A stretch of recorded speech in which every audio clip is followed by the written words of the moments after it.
André e Paula, eu vou deixar você falar. Você, no começo do relacionamento, enganou a Paula. Enganei. Como que é essa história? Enganei ela porque eu me fiz passar por uma pessoa correta, uma pessoa boa, que na realidade eu não era. Porque eu conheci ela através de um amigo em comum e eu me passei por uma pessoa que trabalhava, que era uma pessoa, vamos dizer assim, de futuro. Só que não. Na verdade, você mostrava uma coisa que você não era. Mostrei para ela, literalmente eu enganei ela. Aí a gente começou a se relacionar, aí passou alguns meses, ela engravidou e depois eu mostrei quem realmente era. Aí foi muito difícil para ela e para mim também. E quem era o André? Quais eram as suas bagagens? Então, eu vim do mundo. O que acontece? Eu era viciado em drogas, ela não sabia. Eu saía para as noites. Como a gente namorava ainda, eu falava que ia para casa e ia para a balada, né? Uhum. E infelizmente eu digo isso porque o que acontece? O nosso passado era muito difícil. O meu passado era muito difícil. Eu traía ela, eu era muito ciumento com ela. Chegava em casa, na época que a gente ainda namorava, que ela ia lá para minha casa. A gente vivia como marido e mulher, mas em casas separadas, né? Diferentes. E muitas vezes eu agredia ela, ameaçava ela, né? E o que acontece? Para o senhor ter ideia como que era a nossa situação era tão difícil que a minha mãe chegou ao ponto de falar para ela bem assim, André não, Paula, larga o André que ele não quer nada com a vida, é um sem futuro. Sua mãe, minha mãe falou isso para ela. Deu orientação para ela largar você, que você não tinha futuro. Não tinha futuro, porque eu não queria saber de nada com nada. Eu não queria nada com a vida. Eu só vivia, eu morava na época na Ceilândia, a gente tinha um grupo de amigos, entre aspas, que só ficava na esquina o dia todo usando droga. Eu não sei como que eu consegui usar tanta droga daquele jeito. Né? E o que acontece? A minha mãe vendo aquela situação, que era uma pessoa boa, e ela ia perder a vida dela comigo. Né? Quem veio primeiro para a igreja? Eu vim primeiro. Veio primeiro? Eu vim primeiro. Conta aí essa história. Então, porque eu tenho 2 amigos que estão firmes na presença de Deus até hoje, são obreiros, e eles sempre me convidavam para vir. E eu sempre, às vezes, realmente eu ia só para agradar eles, eu ia por conta de consideração a eles. Mas eu via a necessidade de buscar a Deus, porque os meus pensamentos com a Paula era de matar ela e me matar. Aí o que acontece? Porque eu chegava em casa drogado, usando cocaína, usava cocaína em casa, eu tinha armas, e eu já cheguei, ela está dormindo com meu filho, o mais velho, de eu pegar uma pistola, ela está dormindo, ela nem sabia disso, porque ela não viu, né? Eu pegar a pistola, dar o golpe e pensar assim, eu vou matar ela agora, eu vou me matar. Aí o que acontece? Aí a pessoa às vezes pensa, será que você ia fazer isso mesmo? Depois que eu comecei a vir na igreja, passou uns 3, 4 meses, um amigo meu, de infância, ele estava com problema no casamento também, ele fez a mesma coisa que eu estava... Ele fez o que eu pensava em fazer, ele matou a esposa e se matou. E eu pensava em fazer isso com ela. Você veio a convite dos amigos só para agradá-lo. Mas quando foi que você tomou a decisão de mudar de verdade? Olha, eu tomei a decisão quando eu estava realmente com esses pensamentos de morte, né? E eu fazia ela sofrer. E o que acontece? Eu via que se eu continuasse naquela vida de festas, e para eu manter essa vida de festa, eu não trabalhava. Eu vivia de roubo. Eu praticava furto, assaltos, já fui preso várias vezes.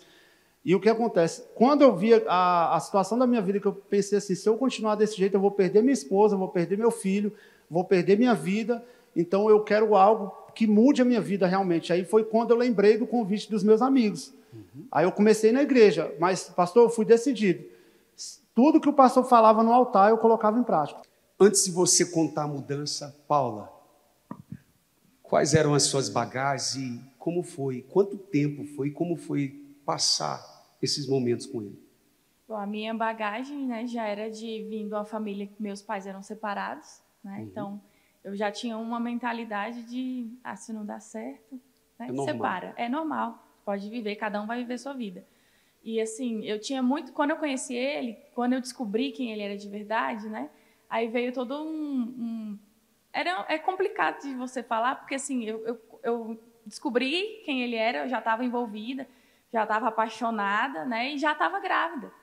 Então não tinha uma perspectiva. Eu falei assim, como é que eu vou sair disso? Né? E aí foi gerando outros problemas, que ele foi virando ciumento. Então o meu pensamento era só de morte. Falava assim, eu vou me matar. Eu vivia angustiada, não tinha prazer, sabe, em viver. Eu só pensava em acabar com tudo. Quando ele veio, começou a lutar, você veio de imediato? Não. Quando ele começou a mudar, que ele veio primeiro, né, eu trabalhava no shopping, então eu chegava em casa já cerca de 11 horas. Então, geralmente, ele estava na rua me esperando. Quando ele começou a ir na igreja, ele não me esperava mais. Ele já comprava o meu lanche para não ter que sair. Uhum. E aí eu fui achando estranho, né? Mas assim, eu estava já tão chateada, tão saturada de tudo, que eu não me importava o que ele estava fazendo, né? Não queria. Aí um dia eu perguntei, eu falei, você fez o que hoje? Aí ele falou, fui para a igreja. Aí eu, hoje nem tem missa. Aí eu apelei, né? Eu falei assim, fica mentindo.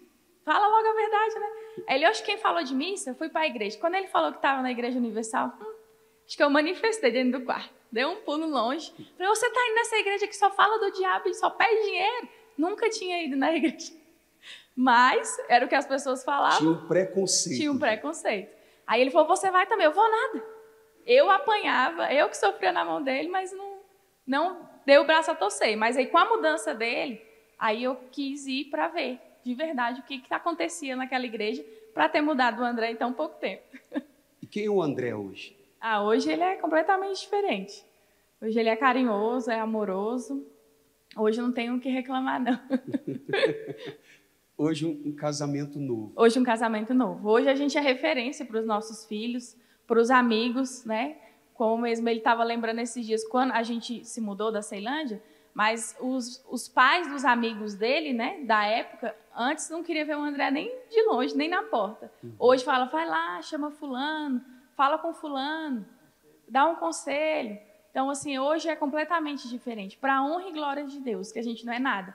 Mas hoje a gente pode se dizer que a gente é referência. Não foi fácil. Não foi fácil, não foi do dia para a noite, porque, igual o senhor falou, a gente tem as bagagens. Então, se converteu não foi 1000 maravilhas do dia para a noite. A gente vai se moldando. É duas cabeças, né? Ele tem a cabeça dele, eu tenho a minha cabeça, então vai ali, paulatinamente você vai conseguindo se ajustar para viver bem. E o André, o que é o casamento? Como que você se vê hoje? Pastor, o meu casamento, eu considero, depois do Espírito Santo, a maior bênção na minha vida. Porque hoje eu tenho o prazer de chegar em casa, pastor. Antes eu tinha o prazer do mundo, que era fazer tudo de errado que você imaginar. Beber, usar droga, sair para festa e tudo. Hoje não, hoje eu tenho o maior prazer de chegar em casa, ficar com a minha esposa, ficar com meus filhos. Prazer mesmo, eu não tenho... Se eu puder falar assim, você prefere passear, dependendo do lugar, ou ficar em casa? Eu prefiro ficar em casa. Mas por quê? Porque eu tenho um prazer no meu casamento, na minha família. Hoje em dia, quem me vê antes e vê hoje é completamente diferente. Completamente diferente. A mãe mudou todo o conceito. Mudou sim. Minha mãe, depois disso, a gente se casou, para o senhor ter ideia.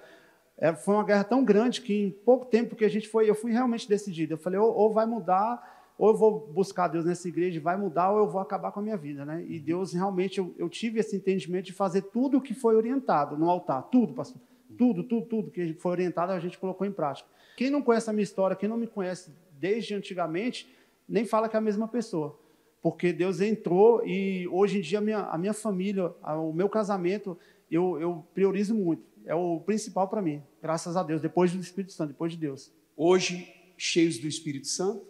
Sim. Casamento transformado. Família abençoada. Sim. Vida financeira para aquele que vivia do roubo, vivia preso às drogas. Como está a vida financeira também? A vida financeira a gente começou trabalhando na rua, vendendo coisas na rua, igual a gente aprende aqui. Não ter medo de trabalhar, a gente começou trabalhando com várias coisas, Deus foi abençoando, dando direção. Hoje eu sou corretor de imóveis, e a gente tem casa própria, tem alguns lotes de investimento, a gente já está em outro segmento, já no ramo imobiliário, e Deus tem abençoado a gente tem carros bons, tem uma casa confortável, uma casa muito boa, e antes as pessoas olhavam a gente e falavam, esse casal aí é sem futuro, vai separar. Hoje a gente vai nós fizemos agora 18 anos de casado, e eu tenho comigo o que acontece, o meu casamento não com data marcada para término, não. É o resto da vida, pastor. É o resto da vida. Amém. Amém, gente. Que Deus abençoe mais e mais. Deus abençoe.